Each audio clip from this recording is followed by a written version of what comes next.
नमस्ते, आपका स्वागत है सावन डेयरीज प्राइवेट लिमिटेड में। आज हम 1000 काउज की मिल्किंग प्रोसेस देखने वाले हैं और कैसे हम antibiotic free, aflatoxin free, low bacterial count and E coli free milk का प्रोडक्शन लेके मार्केट में 80 रुपीज़ लीटर रेट में सेल करते हैं, वो भी समझाने वाले हैं। तो ये है हमारा 6x6 का दिलावल का milking parlour. At a time 12 cows की मिल्किंग होती है। तो अभी इवनिंग की मिल्किंग हो रही है और अभी 5 बज रहे हैं। तो नंबर 2 शेड मिल्किंग पार्लर में आ रहा है। अभी 330 काउज मिल्किंग पे है और हमारे फार्म का मिल्क एवरेज 18 लीटर्स का है। तो फर्स्ट काउ वेटिंग एरिया में जाते हैं। जैसे बाहर का टेम्परेचर 30 डिग्री सेल्सियस है तो काऊ का body temperature and heat stress levels high हो जाते हैं, जिसको कूल डाउन करने के लिए हम वेटिंग एरिया में sprinkles and dairy fans on करते हैं, जिससे बॉडी टेम्परेचर कूल डाउन होने से काऊ को रिलीफ एंड कंफर्ट मिलती है, जिससे वो अपने मैक्सिमम पोटेंशियल से मिल्किंग दे पाती है।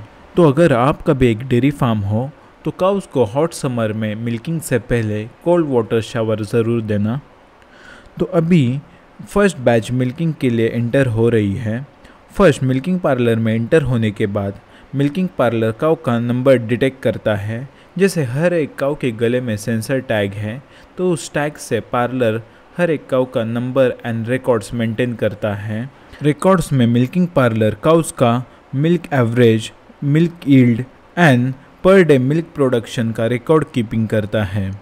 इवन अगर किसी दिन गाय ने दूध कम दिया तो उसका अलर्ट हमारे डेल प्रो के सॉफ्टवेयर में आता है और उसको डॉक्टर मैन्युअली जाके चेक करते हैं। तो फर्स्ट प्रोसेस है प्री डिपिंग। प्री डिपिंग में फर्म की लेयर काऊ के टिट्स के ऊपर लगाई जाती है, जो bacteria and other dust particles फिर हम टिश्यू पेपर से वाइप अप करते हैं, जिससे मिल्क में कोई भी bacteria and other dust particles enter नहीं होते। इवन मिल्किंग होते टाइम मिल्क फिल्टर होके बल्क मिल्क कूलर में जाता है, जहाँ पे -5 डिग्री सेल्सियस पे मिल्क क्विकली कूल डाउन किया जाता है, जिससे मिल्क में बैक्टीरियल ग्रोथ स्टॉप हो जाती है। फिर इस तरह फर्म की लेयर टिश्यू पेपर से वाइप अप की जाती है। प्री डिपिंग स्पेशली मिल्क की क्वालिटी हाई रखने के लिए किया जाता है, जिससे मिल्क में कोई भी bacteria, pathogen and other dust particles enter ना हो। ये प्रोसेस हम स्ट्रिक्टली हमारे फार्म पे फॉलो करते हैं। Pre dipping one of the major practice है for the production of quality milk. उसके बाद काऊ के टिट्स के ऊपर मिल्किंग कप्स लगाए जाते हैं। ये पूरा पार्लर बस 5 स्किल लेबर्स ऑपरेट करते हैं। मिल्किंग कप्स लगाने के बाद फर्स्ट काऊ के टिट्स की 5 मिनट्स के लिए मसाज की जाती है। उसके बाद एक प्रॉपर अमाउंट में सक्शन करके काऊ का मिल्क निकाला जाता है। जिस तरह से काफ मदर काऊ का मिल्क सक्शन करके पीता है, उसी मॉडरेट लेवल का सक्शन क्रिएट करके ये मशीन काऊ का मिल्क निकालती है, जो कि नेचुरल वे में मिल्किंग होती है, जिससे काउज को बिना कोई हार्म हुए मिल्क निकाला जाता है कंफर्टेबली। तो ये कप्स लगाने के बाद 15 मिनट्स में काऊ का मिल्क ऑटोमेटिकली निकलता है। मिल्क निकलते टाइम ही काऊ का मिल्क फिल्टर होके बल्क मिल्क कूलर में भी जाता है। 350 काउज की मिल्किंग होने बस 2.5 घंटे लगते हैं। दिन में हम 2 बार मिल्किंग करते हैं और ये सारे labours properly train and skilled labours हैं। इवन मिल्किंग होते टाइम अगर कोई गाय गोबर करती है तो वो इंस्टेंटली क्लीन किया जाता है to maintain cleanness and hygiene in milking parlour. तो जैसे आप देख सकते हो दोनों साइड को मिल्किंग कप्स लगाए हैं। जैसे काऊ का मिल्क ख़त्म होता है, विद इन 15 मिनट्स ये मशीन्स ऑटोमेटिकली डिटैच हो जाते हैं। और अगर कोई काऊ को एंटीबायोटिक्स दिया हो तो डॉक्टर उसका मैन्युअली नंबर सॉफ्टवेयर में ऐड करते हैं। वो गाय अगर मिल्किंग पार्लर आती है तो उसका मिल्क लेने से मिल्किंग पार्लर ऑटोमेटिकली रिजेक्ट करता है।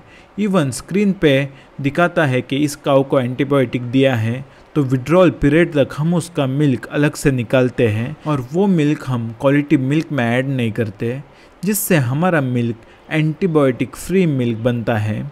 तो जैसे आपको पता है एंटीबायोटिक मिल्क ह्यूमन हेल्थ को काफ़ी अफेक्ट करता है, इसलिए हम एंटीबायोटिक फ्री मिल्क का प्रोडक्शन करते हैं, जिससे हर एक इंडियंस को antibiotic free and quality milk मिले। तो लास्ट प्रोसेस रहती है पोस्ट डिपिंग। पोस्ट डिपिंग में जेली लेयर काऊ के टिट्स के ऊपर लगाई जाती है।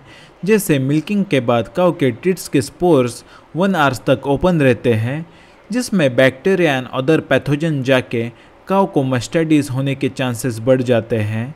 तो ये जेली लेयर काऊ के टिट्स के ऊपर अराउंड 2 आवर्स के लिए रहती है। ये टिट्स के पोर्स को प्रोटेक्टेड रखता है from bacteria and other pathogens. तो जैसे डेयरी फार्मर्स को पता है, मस्टर्डीज एक कॉमन एंड फ्रीक्वेंट होने वाला डिसीज़ है, जिससे डेयरी फार्म का मिल्क प्रोडक्शन कम हो जाता है और अल्टीमेटली मिल्क प्रॉफिट पे अफेक्ट होता है। तो ये सिंपल प्रैक्टिस फॉलो करके आप अपने फार्म में 80% मस्टर्डीज के चांस कम कर सकते हो बाय पोस्ट डिपिंग। तो इन 15 मिनट्स फर्स्ट बैच की मिल्किंग हो गई है। तो ये काउज यहाँ से एग्जिट होके अपने शेड में ऑटोमेटिकली जाते हैं। इवन हम मिल्क अफ्लाटॉक्सिन मिल्क क्लेम करते हैं, जहाँ पे हम जो भी गाय कंज्यूम करती है उसके फ्रीक्वेंटली अफ्लाटॉक्सिन के टेस्टिंग करते हैं, जिससे हमारा मिल्क अफ्लाटॉक्सिन फ्री मिल्क आता है। तो इस तरह 2 नंबर शेड की फर्स्ट बैच की मिल्किंग हो गई है। तो ये थी हमारी milking process at Sawan dairy farm. इसमें हम फीडिंग इक्विपमेंट, क्वालिटी फीड और मिल्क एवरेज इंक्रीज करने के टिप्स देने वाले हैं। यह हमारा 1000 काउस का clean and hygiene dairy farm है। हम इवनिंग का काउ फीडिंग देखेंगे। इसमें हम हर एक